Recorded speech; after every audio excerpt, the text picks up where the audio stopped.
Thaddeus Cleveland from Terrell County in Texas. Sheriff, for example, the Venezuelans. Who's going to take the Venezuelans? Because Venezuela will not. Mr. Homan says somebody's going to take them. Who do you have in mind? Hey, good morning, Stuart. And, historically, we've deported people back to their native countries. Right. We avoid sending people from Central American countries and other countries back to Mexico due to diplomatic relations.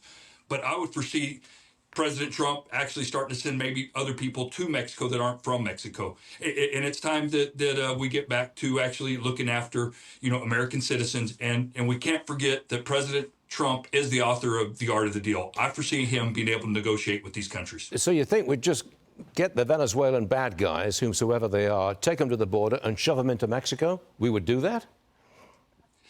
I think it's come to that.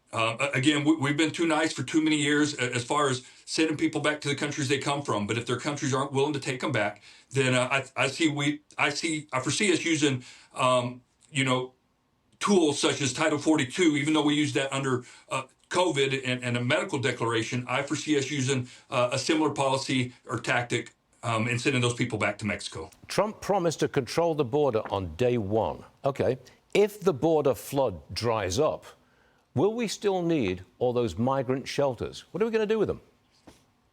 And that's a great point, Stuart, and I think you're spot on with that. Look, over the last 4 years, we've seen these shelters explode.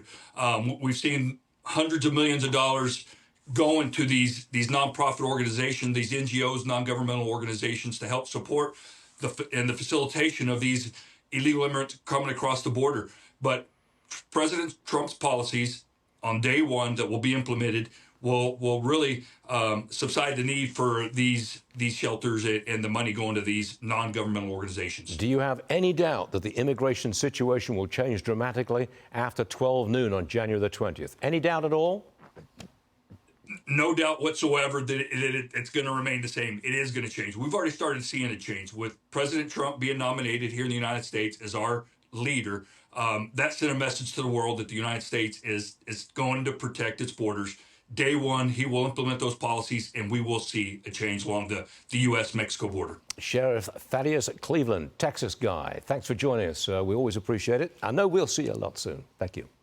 Yes, sir, Stu. Thank you.